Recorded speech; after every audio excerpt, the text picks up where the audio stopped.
CrossroadsToday.com, a family of 4 from New Orleans with plans to move to Houston reported missing. Lieutenant Governor Dan Patrick has endorsed former Jackson County Sheriff A.J. Louderback in the race for State Representative District 30. And a federal appeals court rules Donald Trump is not immune from prosecution. The latest from Washington this evening. Spring-like temperatures again today and again tomorrow. In fact, we'll be in the 70s all the way through Friday, but there's a weekend chance for rain, and we'll be talking about that coming up. And Faith Academy has stormed back. Hear from them in sports. You're watching 25 News now at 6. And breaking news tonight, the House failed to impeach Homeland Security Secretary Alejandro Mayorkas. CNN reports ahead of the vote, senior House Republicans were worried the resolution would fail. 11th hour absences and defections appeared. More information coming on our website, crossroadstoday.com. And District 27 Congressman Michael Cloud voted to impeach Alejandro Mayorkas. Cloud saying, quote, he should not serve in office a day longer, unquote.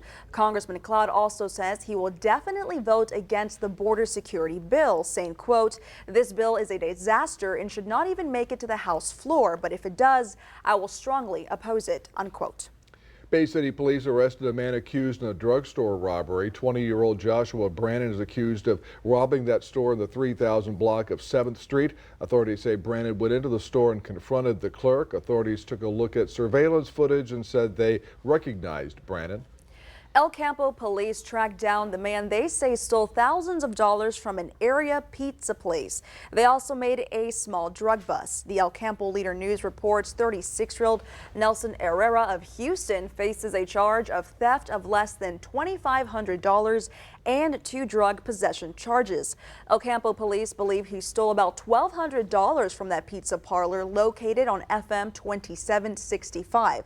Herrera is in the Wharton County Jail in lieu of a $35,000 bond. Now, former Jackson County Sheriff A.J. Louderback gets another endorsement in his race for State Representative District 30. Lieutenant Governor Dan Patrick endorsed Louderback this week. Louderback said in a statement, Patrick, quote, knows I'm the pro-Trump America First candidate in this race, unquote. Louderback is also endorsed by Texas Attorney General Ken Paxton, General Land Office Commissioner Don Buckingham, and Agricultural Commissioner Sid Miller. Governor Greg Abbott is expected in Victoria Thursday to support Jeff Bouknight for District 30 House seat. The event begins at 10:30 a.m. at the Victoria College Emerging Technology Complex, 7403 Lone Tree Road. The event with Governor Abbott is open to the public, but those who want to attend need to RSVP. Come to crossroadstoday.com for that link to RSVP. Also in the race for District 30 is Brett Baldwin and Vanessa Hicks Calloway. The March 5th primary is right around the corner and early voting starts February 20th. Leading us to your viewer poll this evening, you can scan that QR code on your screen to vote now. The question is, are you registered to vote in the March 5th primary election, yes or no? According to our results, it looks like 97% stand at yes and the remaining 3% stand at no. We want to keep on hearing from you. Come to crossroadstoday.com/vote to take part. We're going to have an update on 25 News Now at 10. So far, 3 people have filed to run for City Council in Victoria. Residents can run for any of the 4 regular City Council seats in District 1, 2, 3, and 4. 3 candidates have filed, 1 each for position 1, 2, and 4. Rafael De La Garza, the 3rd, is seeking re-election in District 1. Jan Scott is seeking re-election in District 4, and attorney Stephen Kidder has filed to run in District 2. The deadline to apply is February 16th. And the deadline to file for a place on the ballot is 5 p.m. February 16th. The election is Saturday, May 4th. The National Weather Service has these river flood warnings posted for the Crossroads. A river flood warning for Victoria and Calhoun counties is in effect until late Thursday evening for the Guadalupe River near Bloomington. At 9:00 a.m. today, the river was at 25.5 feet. Flood stage is 20 feet. And with that, let's take a look at your forecast with Chief Meteorologist Mac Bettis. Mac, any more rain in our near future? Well, as a matter of fact, there is a chance for rain on the weekend, but it's not a huge rain. It's not like the big storms we had last weekend. You'll notice how we had lots of sunshine today, but there's more and more cloud cover coming in from the west in addition to the Gulf Coast. Coming moisture, we're looking at the increasing clouds, and that monster storm on the west coast, well, it's going to have some effects on us, but nothing like what they had. They had a big one. Anyway, we'll have your forecast coming up in just a few minutes. Mac, thank you. New developments in former President Donald Trump's ongoing legal battles. Today, a federal appeals court ruled he is not immune from prosecution for crimes he's accused of committing during his presidency. This all stems from Donald Trump's alleged efforts to overturn the 2020 election results. Tuesday's unanimous ruling is a major blow to Trump's key defense in a federal election subversion case filed by special counsel Jack Smith. Trump faces 4 counts, including conspiring to defraud the United States and conspiring to obstruct an official proceeding. He's pleaded not guilty, and his attorneys argue his criminal indictment would have a chilling effect on future presidents. In rejecting Trump's immunity arguments, the 3-judge panel said the public interest in holding a potentially criminal president accountable outweighed the potential negative impacts on the office of the presidency. It's a very high standard in any criminal case, as it should be. The Court of Appeals goes to great lengths to say those factual findings as to whether the elements of the crime have been satisfied will be up to a jury. They don't weigh in on the facts. Appellate courts generally do not. A spokesperson for Trump's campaign says that Trump plans to appeal. He has until February 12th to file an emergency stay request, and then the immunity question could ultimately go before the Supreme Court. Reporting in Washington, I'm Julia Benbrook. A family of 4 from New Orleans is missing tonight. The family is identified as 27-year-old Yarina David Fuentes, 31-year-old Ramon Ruiz Crisanto, 4-year-old Jaslyn David, and 1-year-old Dara Ruiz David. The New Orleans Police Department says a man told them he took his daughter, her husband, and their 2 daughters to a bus station in New Orleans November 30th. He told police he received a text message that same day confirming the family of 4 made it to their destination. But when he tried to make contact with his daughter, he could not get through. The family is from Honduras and was in New Orleans for about a year when they recently planned on moving to Houston. A Muslim advocacy group is calling for federal and state hate crime charges against a man accused of stabbing a Palestinian American Sunday.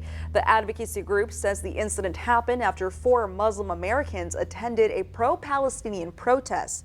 The suspect attempted to rip a flagpole with a traditional Palestinian scarf reading "Free Palestine" off their vehicle. The victim says the suspect pulled one of them and stabbed them. The first thing came to my mind is I'm gonna lose my son. He just have his baby, his wife. I was thinking how I'm gonna tell them that I failed to protect my son. The suspect is charged with second-degree aggravated assault with a deadly weapon. The victim went through surgery and is now in recovery. Austin Police is reviewing the case, and the district attorney will make the final decision on the hate crime charges. The incident comes amid a surge in reported anti-Muslim, anti-Arab, and anti-Semitic incidents in the United States as the war in Gaza continues. At least 1 person is dead and an officer is in the hospital following an incident in Graham. That's northwest of Fort Worth. It happened Monday. Officers responded to a 911 call regarding a suspicious man with a knife. Authorities tried to make contact with the suspect, who they described as belligerent.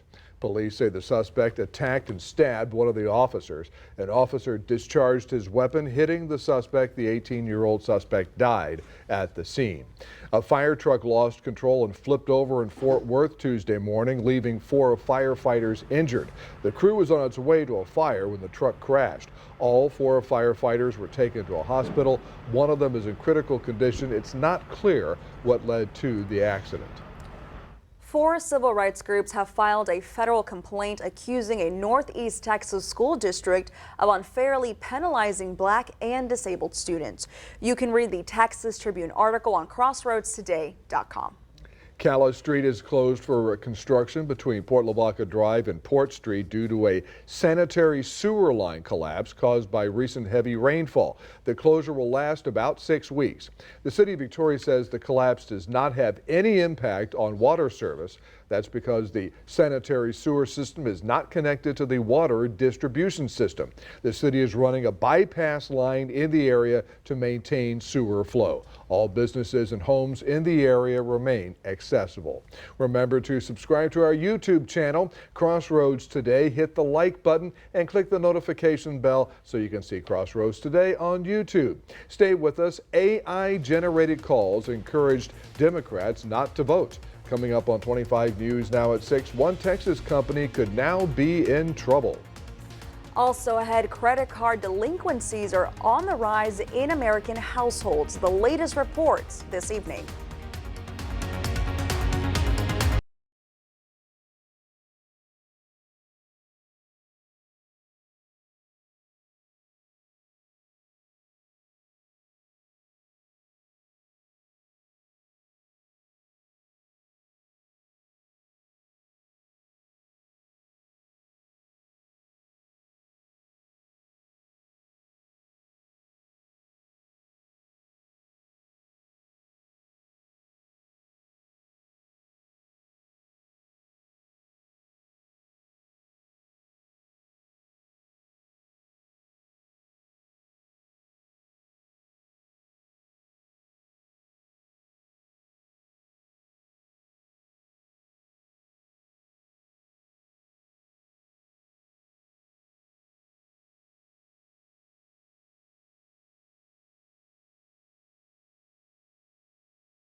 Investigators in New Hampshire are closing in on whoever was responsible for thousands of AI-generated fake Joe Biden robocalls. The state's attorney general says the calls used an imposter President Biden to encourage Democrats to not vote. Investigators have traced the calls back to a Texas-based company. The attorney general says that while they are making progress on the investigation, there is not enough evidence yet to bring charges. He says the case represents a unique threat to democracy. It's particularly deceptive to imitate the voice of a prominent official such as the President of the United States, right? I mean, that's a level of deception we have not seen before, at least in this state. The attorney general says that even though they know up to 25,000 robocalls were placed, it's still unclear exactly how many people may have elected not to vote as a result of these calls. The U.S. Department of Education says it will roll out more technical support to help students and colleges deal with problems and delays caused by the release of a new version of the free application for federal student aid, rather known as FAFSA. The Texas Tribune reports the new FAFSA form was released 3 months later than in a typical school year. The delay means colleges have a shorter window to turn around financial aid packages for Texas' estimated 1.6 million college students. Many Americans appear to be overextending themselves financially. The Federal Reserve Bank of New York reports credit card and auto loan delinquencies have reached the highest levels in more than a decade. In general, U.S. household debt hit a staggering new high of $17.5 trillion. Rising consumer debt levels can be expected after the holiday season, but the New York Fed is keeping a closer eye on the extent Americans are overextending. A sweet girl is getting a new leash on life. Connie was rescued after being trapped in a shipping container at the Port of Houston for more than a week. And now she's heading out east where people are already lined up to adopt her. She's so gentle. She is so gentle. Can you say hi? Connie the container dog is one lucky pooch. Her foster, Jennifer Windenberg, says she's as sweet as can be. She's been great. You have children, right? I have 4 kids, and then, come on, I have 2 dogs, a Great Dane and a Pit Bull mix, and she's been great with them, and a cat. So whoever is going to adopt her is going to... jackpot. Connie's story is about hope and resilience, but it comes with its share of tragedy and trauma. While we're so happy that she's here, there has been some trauma in her life, yes, right? Absolutely. It turned out that she had puppies in the Yes, container with her. yeah. She had 5 little babies with her, and unfortunately, they didn't make it. Sweet Connie was found by chance, rescued thanks to these heroes from the U.S. Coast Guard. It started like any other morning. We all loaded up, got all our gear together, and we went out to do random container inspections. Ryan was actually starting to bang on the containers, and then we would just hear a periodic, a little boof. Oh, it's scratching, dude. Petty Officer 3rd Class Brian Wainscott and Marine Science Technician 2nd Class Ryan McMahon say it was truly a miracle that they found her. Hi, puppy. Talk to us about how many containers there might be. Is this like a needle in a haystack when we're talking about? Absolutely, no, absolutely, because there's tens of thousands of a container moving on that yard at any point in time, and for us to find a dog that's due to be exported out. If you guys don't find her, there's no telling where she ends up, or if we didn't find her that day, she wouldn't have been found at all. That's what I think. The team's still trying to figure out how she got into the container, along with several totaled vehicles, likely from a salvage yard here in the Houston area. But thanks to them, Connie's girl journey is far from over. what's the rescue call that she's going to? Forever Changed Animal Rescue out of Maryland. Well, good afternoon, everyone, and certainly we were happy for Connie, 1 in a million that she got out of there okay. Well, we had a good-looking day, lots of sunshine, sunset now coming at us pretty quickly. Thing is, our temperature is right now at about 69 degrees. We didn't have a very warm day. We're at 64 right now. Our high temperature did get up to 71. How about that? And of course, these temperatures are nice and comfortable. You probably felt it. Tomorrow it's going to be warmer and more humid. Well, 1 or 2 degrees warmer. And then on Friday, we start getting a lot of cloud cover as that thing from the west coast starts moving in our direction and will probably give us a little bit of rain over the weekend. I'll have all that for you coming up in just a moment, so stay tuned.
Well, good afternoon, everyone. Lots of sunshine today, but as we widen up on this picture, you see, oh, what is all that stuff coming? That is the cloud cover associated with that big storm on the West Coast. As I always said, we watched the West Coast because everything goes in this fashion, and so now it's going to really cross over into the Rockies and give the rest of the country one for it. The sun was good today. It'll be fairly good tomorrow because most of this is high cloud cover, but we'll be seeing an increase of cloud activity over the next couple of days, and it's also going to be quite warm. Again, that tropical tap continues. That means the air is coming from the very warm Central Pacific, which is what time of the year?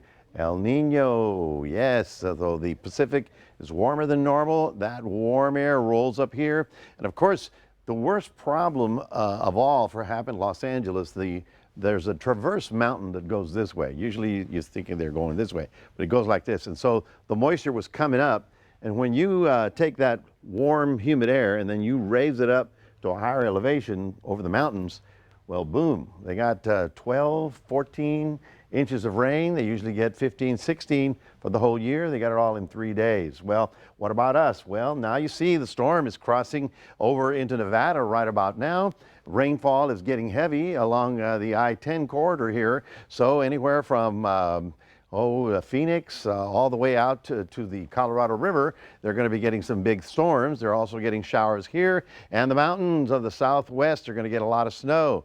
Flagstaff, probably a foot of snow. All of the mountain ranges in New Mexico are going to get up a lot of snow out of this, so it's going to be a good storm, really. We need the moisture. The problem is, you know, LA and much of California took the brunt of it. They're going to get a break beginning tomorrow, Wednesday. The activity is going to be more spotty, but then a lot of that stuff starts coming over into our area, and I'll show you what it does. Won't be anywhere near as bad.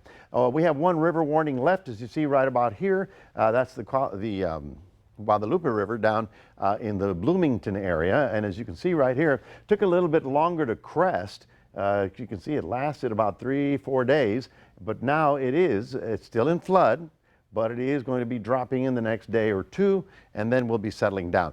The stuff that's coming in for the weekend is not huge, okay? It's not a big storm, and I'll show you why in a second. Overnight lows getting down into the mid to upper 40s, you know, cool, but not, you know, bone-chilling cold or anything like that. Tomorrow, 69, 70 degrees pretty much everywhere. We are going to pick up a little bit more of a sea breeze, and though that brings back the Gulf air into our region. So let's take a look at the big picture.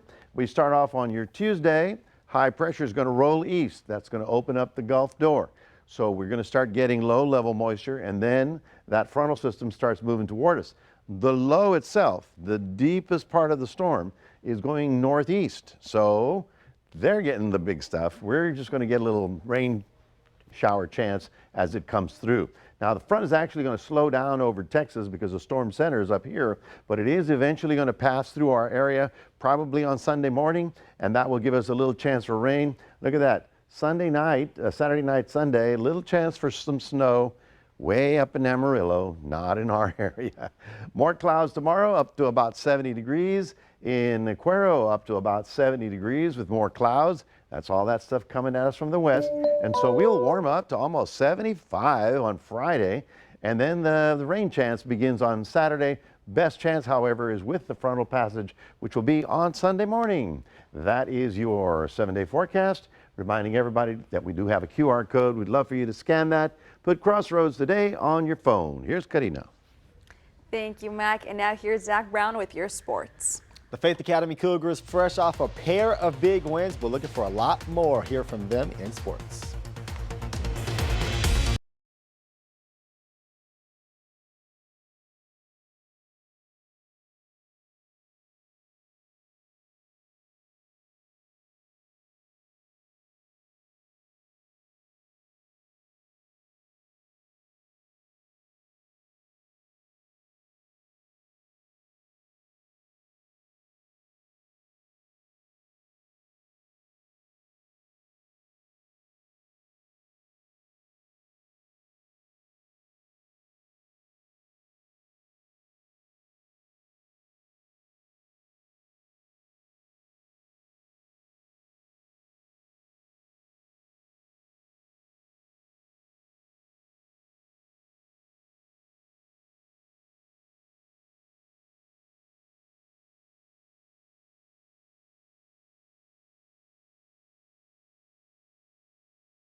A remarkable turnaround over at Faith Academy for both the boys and girls. Randy Reed talked about wanting to get this program back to prominence, and they just may be on their way.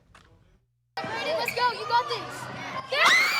The Faith Academy Cougars have clawed their way back into the playoff picture, but they had to dig deep to do so. They were down 2 with 35 seconds to go, and then they were tied at 58 in overtime. Aiden Barone nailed a free throw with hardly any time remaining. The half-court shot was no good, and the Cougars poured out onto the court. It was that signature win we haven't been able to get all year long, and now it's positioned us to be able to get into state playoffs. Not only has it positioned them to make the playoffs, but with a win this Friday at home, they could host a playoff game. A big game like this past one only grows the confidence of a young program on the rise. We know that we're able to actually have a chance to be able to win this thing. And for our teammates, I think it meant a lot to them, honestly. Seeing us get a win in a close game, it was just really difficult, and we pulled through. It showed them finally we got over the hurdle that we needed to get over, and now we get to come back to work and get ready for next Friday night, because that ball game is like another championship game. We win that, and we move on. What a win for the boys, and you can say the same thing for the ladies, whose remarkable turnaround from a 1-win team to an 8-win team has them positioned to make the playoffs with a win this Friday as well. And they just knocked off a team that had not lost in district play in years and had beat them by 28 the first time around. We knew that if we kind of pieced things together and we took it quarter by quarter and didn't try to win it in the first quarter, that we were going to have a good opportunity to compete against them. And we didn't shoot very well, but we held them to only 18 points. So you're going to win a lot of games when you do that. The moment full circle for Lemke, who attended Faith Academy as a kid and just reached career win number 200 in his coaching career. I tell them all the time, the reason that I'm here and not somewhere else is because of how much I love them and want to be with them. I won my 200th game earlier this year and couldn't be more excited than it was with this group. Both teams needing big wins this Friday. It will be at Faith Academy as these athletes continue to impress.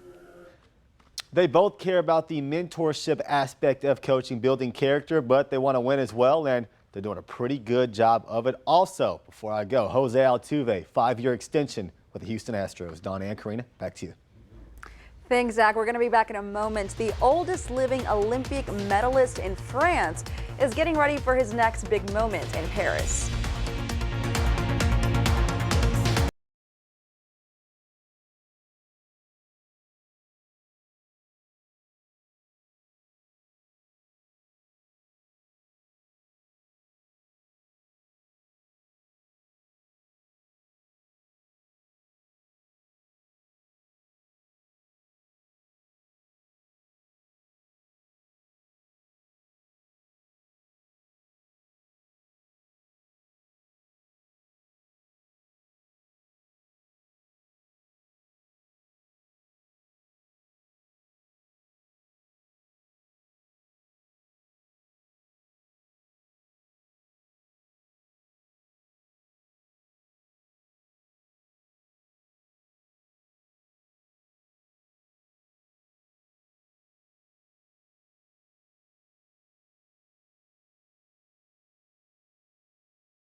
Finally tonight, Charles Coste, France's oldest living Olympic medalist, will get another moment in the spotlight when he carries the Paris 2024 torch.